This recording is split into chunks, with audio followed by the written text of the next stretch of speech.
என் தாத்தா பி.டி. ராஜன் 1935ஆம் ஆண்டு முதல் ஹிந்தி எதிர்ப்பு மாநாட்டில் தலைமை தாங்கி ஆற்றிய உரையில் ஒரு அம்சம் என்ன கூறினார் என்றால், நல்லா சிந்திச்சு பாருங்க, கிட்டத்தட்ட 90 ஆண்டுக்கு முன்னால் ஆங்கிலேயர் காலத்தில் அன்றைக்கு சொன்னார், நாங்கள் ஹிந்திக்கு எதிர்த்தவர்கள் இல்லை, நாங்கள் ஹிந்தி திணிப்புக்கு எதிர்த்தவர்கள் என்று அன்றைக்கே சொன்னார். 100 ஆண்டுகளாக திருப்பி அதே சொல்லிக்கொண்டே இருக்கிறோம். அவங்க பண்றது பண்ணிக்கிட்டே இருக்காங்க, நம்ம எதிர்த்து கொண்டே இருக்கிறோம். அன்றைக்கு சட்டமன்ற உறுப்பினராக இருந்த என் தந்தையார் பி.டி.ஆர். பழனிவேல்ராஜன் அவர்கள் அதில் உரையாற்றி இருக்கிறார். ஏப்ரல் 19ஆம் தேதி 1974. அதில் கூறுகிறார், இந்த ஆளுநர்கள் என்றவர்கள் அரசியல் காரணத்துக்காகவே தேர்ந்தெடுக்கப்பட்டு எங்கெல்லாம் அன்றைக்கு இருக்கிற ஒன்றிய அரசாங்கம் நடத்திட்டு இருந்த காங்கிரஸ் கட்சியுடைய ஆட்சி இல்லையோ அங்கெல்லாம் இவங்க தொந்தரவு செய்வதற்காகவே அனுப்பப்படுகிறார்கள். சட்டமன்றத்துடைய செயல்பாட்டை ஏதாவது ஒரு வகையில் குறைக்கணும், சுயாட்சியை தடுக்கணும் என்றதற்காகவே இவர்கள் அனுப்பப்படுகிறார்கள். இந்த விதிமுறை ரொம்ப தவறானது, சட்டமைப்புக்கு விரோதமானது என்ற என் தந்தை சிறந்த வழக்கறிஞர் அவர்கள். நான் நினைத்து பார்த்தேன், அவர் பெயரை எடுத்துவிட்டு என் பெயரை எழுதி 1974 என்றதை எடுத்து 2024 எழுதினால் எதெல்லாம் அன்னைக்கு சொன்னாலோ அதெல்லாம் இன்னைக்கு பொருந்தும். அந்த அளவுல தான் இந்த ஆளுநரும் இந்த கூட்டாட்சியுடைய கேடும், அதாவது ஒன்றிய அரசாங்க தவறு செய்கிறது தொடர்ந்து கொண்டே இருக்கிறது. அப்படின்னா சிந்திச்சு பாருங்க, 1921 முதல் மாண்டெக்யூ செல்ம்ஸ்ஃபோர்ட் சீர்திருத்தம் என்று உருவாக்கி மெட்ராஸ் மாகாணம் அன்றைக்கு இருந்ததில் இந்தியர்கள் தேர்ந்தெடுக்கப்பட்டு ஆட்சி நடத்த முடியும் என்று நீதி கட்சி ஆரம்பிச்ச காலத்திலிருந்து இன்னைய வரைக்கும் 104 ஆண்டுகள் தாண்டி இன்னும் இந்த ஆதிக்கம் யாரெல்லாம் டெல்லியில் உட்கார்றாங்களோ, அது வெள்ளக்காரனா இருக்கட்டும், இல்ல காங்கிரஸ் கட்சியா இருக்கட்டும், இல்ல பிஜேபியா இருக்கட்டும், யாரெல்லாம் டெல்லியில் தனி பெரும்பான்மையுடன் ஆட்சி நடத்துறாங்களோ, இல்ல மன்னர் ஆட்சி நடத்துறாங்களோ, அவங்க எல்லாம் நினைக்கிறார்கள் தமிழ்நாட்டையும் பல்வேறு மாநிலங்களையும் அடிமையாக்கி நம்ம டெல்லியிலேருந்தே எல்லாத்தையும் நடத்தலாம். இந்த சர்வாதிகாரம் இந்த நபர்களுக்கு மட்டும் இல்லை, வரலாற்றில் யாரெல்லாம் அங்க இருந்திருக்காங்களோ இருந்திருக்கு. இந்த தீர்ப்பு என்ன சொல்றது? பழைய 10 மசோதாக்கள், அது ஏடிஎம்கே காலத்திலேருந்து 2020 இருக்கிற மசோதாலாம் ஆட்டோமேட்டிக்காக கெசட்டில் போட்டு முடிஞ்சுது. அதற்கு மேல் சொல்கிறாங்க, உங்களுக்கெல்லாம் கால எல்லை உண்டு, 30 நாட்களுக்குள் வந்தால் கையெழுத்து போடுங்க, இல்லை திருப்பி அனுப்புங்க, திருப்பி வந்தால் இன்னொரு 30 நாட்களுக்குள் வேலை செய்யுங்க, இது 3 மாதத்துக்குள் இல்லைன்னா குடியரசுத் தலைவருக்கு அனுப்புங்க. குடியரசுத் தலைவருக்கும் 3 மாதம்தான் மொத்த காலம், இப்படியா அப்படியான்னு முடிவெடுக்கிறதுக்கு. பாக்கெட் வீட்டோ என்று இந்த மசோதாவை வீட்டில் பூத்தி வைத்துவிட்டு 5 ஆண்டுகள் நடவடிக்கையே எடுக்காமல் இருக்க முடியாது, அது ஜனநாயகத்துக்கு விரோதம், சட்டமைப்புக்கு விரோதம் என்று தெளிவான ஒரு தீர்ப்பு வந்திருக்கு.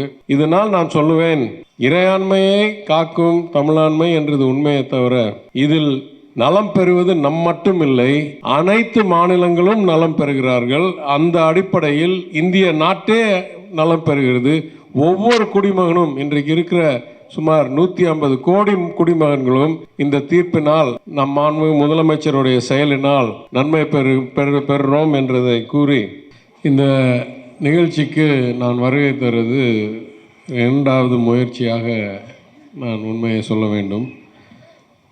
அண்ணன் அவர்கள் என்னை ஏப்ரல் 3ஆம் தேதி நடத்திருந்த, அப்புறம் ஏப்ரல் 3ஆம் தேதி ஒரு 40-45வது நிகழ்ச்சியாக இருக்கும் என்று கருதுகிறேன், அழைத்திருந்தார்கள். அன்றைக்கு மாண்பு முதலமைச்சர் அவர்கள் என் மாவட்டத்துக்கு, என் ஊருக்கு மதுரைக்கு வந்து ஒரு நிகழ்ச்சியில் பங்கேற்பதற்காக நான் அவருடன் சென்றதனால் அன்றைக்கு இங்கே வர முடியாததை அதற்கு மாற்று வாய்ப்பாக இன்னைக்கு அமைத்து என்னை அழைத்து, நான் தியேட்டர் பக்கமே போகாதவன், படமே பார்க்காதவன் என்றதனால் எனக்கு 3 சிறந்த நடிகர்களை அறிமுகம் செய்வதற்காகவே என்னை இங்கே அழைத்திருக்கிறார் என்று கருதுகிறேன். அதற்கு நான் முதல் நன்றியை தெரிவித்துக் கொள்கிறேன். சில நாட்களுக்கு முன் ஒரு நூல் வெளியீட்டு விழா, என் தாத்தா நீதி கட்சியின் மூத்த தலைவராகவும் இறுதி அப்படின்னு நான் சொன்னேன். அன்றைக்கி முதலமைச்சர் திருத்தினார்.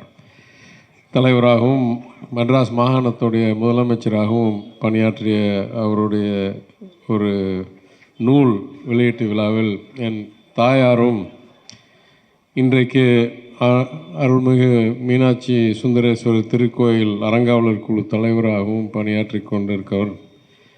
அங்கே நன்றி கூறும்போது அவர் கூறினார், எனக்கு இந்த பணியில் மிகவும் உதவியாக இருக்கும் அனைவருக்கும் நன்றி கூறுவதில் குறிப்பாக தம்பி சேகர்பாபு என்று அவர் உச்சரித்து கூறினார்.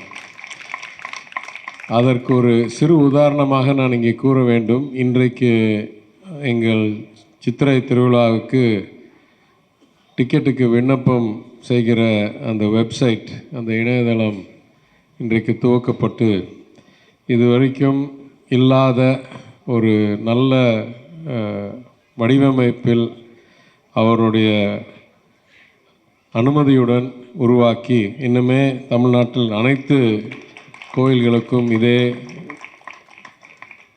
வெப்சைட் பயன்படுத்தப்படும். இது உண்மையிலேயே தனித்தனி நபர்கள் டிக்கெட் வாங்கிறதுக்கு உதவும் என்ற அடிப்படையில் இன்றைக்கு ஒரு சிறிய உதாரணமாக நான் கூறுகிறேன்.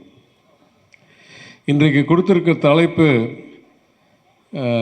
முழுமையாக நான் ஏற்றுக்கொள்வேனே தவிர இறுதியாக இதை நீட்டணும். இது நலம் பெறுவது இல்லை நன்மை பெறுவது யார் என்றதை நம் என்ற வார்த்தையை யாருன்னு கொஞ்சம் விளக்கணும் என்று கூறுவேன். ஏனென்றால் நாம் வரலாற்றை படிப்பது மிகவும் முக்கியமான ஒரு பணி நம்மளுக்கெல்லாம். ஆங்கிலேயத்தில் ஒரு தத்துவ மேதை சொல்லியிருக்கிறார், யாரெல்லாம் வரலாற்றை மறைந்து விட்டார்களோ அவர்கள் அதே நிகழ்வுகளை திருப்பி அனுபவிக்க தலையெழுத்து. வரலாற்றை படித்ததனால் நம்மளுக்கு பல உண்மைகள் தெரிய வந்து இன்றைய நடவடிக்கை எப்படி நம்ம சிறப்பிக்கலாம் என்று சிந்திக்கலாம். அதற்கு இந்த இறையாண்மையும் நம்மளுடைய தமிழ்நாடுடைய சுயாட்சி முறையும் தமிழர்களுடைய சுயமரியாதை சுய நிர்ணயமும் எந்தெந்த வகையில் எந்தெந்த காலத்தில் யாரால் பாதிக்கப்பட்டிருக்கிறது என்றதை வரலாற்றில் நாம் அறியலாம். இதே நான் சொன்ன நூல் வெளியீட்டு விழாவில் முதலமைச்சர் அவர்கள் என் தாத்தா P.T. ராஜன் 1935 முதல் ஹிந்தி எதிர்ப்பு மாநாட்டில் தலைமை தாங்கி ஆற்றிய உரையில் ஒரு அம்சம் என்ன கூறினார் என்றால், நல்லா சிந்திச்சு பாருங்கள், கிட்டத்தட்ட 90 ஆண்டுக்கு முன்னால் ஆங்கிலேயர் காலத்தில் அன்றைக்கு சொன்னார், நாங்கள் ஹிந்திக்கு எதிர்த்தவர்கள் இல்லை, நாங்கள் ஹிந்தி திணிப்புக்கு எதிர்த்தவர்கள் என்று அன்றைக்கே சொன்னார். 100 ஆண்டுகளாக திருப்பி அதே சொல்லிக்கொண்டே இருக்கிறோம். அவங்க பண்ணுறது பண்ணிக்கிட்டே இருக்காங்க, நம்ம எதிர்த்து கொண்டே இருக்கிறோம். அதே போல் இன்னொரு சிறப்பான உதாரணம் எனக்கு எதர்ச்சியாக கிடைத்தது. நான் நிதியமைச்சராக இருக்கும்போது ஒரு அறிவிப்பை வெளியிட்டேன். முதல் நிதிநிலை அறிக்கை, திருத்தப்பட்ட நிதிநிலை அறிக்கை ஆகஸ்ட் 2021. அதில் நான் கூறினேன், இன்றைக்கு ஜனநாயகம் பல வகையில் தாக்கப்படுற சூழ்நிலையில் சட்டமன்றங்களுடைய பங்கும் சட்டமன்றத்தில் நடந்த விவாதங்களும் மறைந்து விட்டதனால், நம்மளுக்கு வரலாறு தெரியாததனால் நம் பல சிக்கல்களை தேவையில்லாமல் சிந்திக்கிறோம்.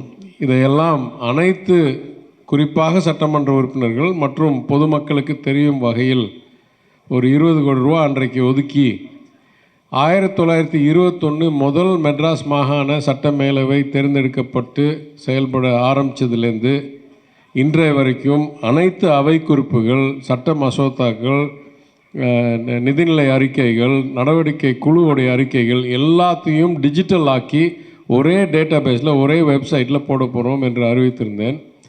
அதை மாண்பு முதலமைச்சர் சில நாட்களுக்கு முன் முதல் பங்காக 1952, அதாவது சுதந்திரத்துக்கு பிறகு முதல் மெட்ராஸ், அன்றைக்கு மெட்ராஸ் மாநிலம் அதோடைய சட்டமன்றம் துவக்கப்பட்ட நாளிலிருந்து இன்றைய வரைக்கும் அனைத்து ஆவணங்களையும் இணையதளத்தில் ஏற்றியதை வெளிப்படுத்தினார். இன்னும் சில நாட்களில் 3 மாதங்களில் 1921 52 வரைக்கும் இருக்கதையும் ஏற்றிக்கொள்வேன் என்று அன்றைக்கு மாண்பு பேரவைத் தலைவர் அறிவித்தார். ஏன்னா இது சட்டமன்ற அலுவலகம் மேற்கொண்ட பணி. எங்கள் ஐடி துறையில் TNEGA என்றது செயல்பாட்டுக்கு கொண்டு வருது. ஏன் இது முக்கியம் என்றால், 1974 அன்றைக்கு இருந்த முதலமைச்சர் மாண்பு தலைவர் கலைஞர் அவர்கள் அந்த ராஜமன்னார் குழு உடைய பரிந்துரைகளை அறிக்கையை சட்டமன்றத்தில் சமர்ப்பித்து அதில் நடந்த விவாதத்தில் அன்றைக்கு சட்டமன்ற உறுப்பினராக இருந்த என் தந்தையார் பிடிஆர் பழனிவேல்ராஜன் அவர்கள் அதில் உரையாற்றியிருக்கிறார். ஏப்ரல் 19ஆம் தேதி 1974. அதில் கூறுகிறார், இந்த ஆளுநர்கள் என்றவர்கள் அரசியல் காரணத்துக்காகவே தேர்ந்தெடுக்கப்பட்டு எங்கெல்லாம் அன்றைக்கு இருக்கிற ஒன்றிய அரசாங்கம் நடத்திட்டு இருந்த காங்கிரஸ் கட்சியோடைய ஆட்சி இல்லையோ அங்கெல்லாம் இவங்க தொந்தரவு செய்வதற்காகவே அனுப்பப்படுகிறார்கள். சட்டமன்றத்தோடைய செயல்பாட்டை ஏதாவது ஒரு வகையில் குறைக்கணும், சுயாட்சியை தடுக்கணும் என்றதற்காகவே இவர்கள் அனுப்பப்படுகிறார்கள். இந்த விதிமுறை ரொம்ப தவறானது, சட்டமைப்புக்கு விரோதமானது என்ற என் தந்தை சிறந்த வழக்கறிஞர் அவர்கள். நான் நினைத்து பார்த்தேன், அவர் பெயரை எடுத்துவிட்டு என் பெயரை எழுதி 1974 என்றதை எடுத்து 2024ன்னு எழுதினால் எதெல்லாம் அன்னைக்கு சொன்னாலோ அதெல்லாம் இன்றைக்கி பொருந்தும். அந்த அளவில் தான் இந்த ஆளுநரும் இந்த கூட்டாட்சியோடைய கேடும், அதாவது ஒன்றிய அரசாங்க தவறு செய்கிறது தொடர்ந்து கொண்டே இருக்கிறது.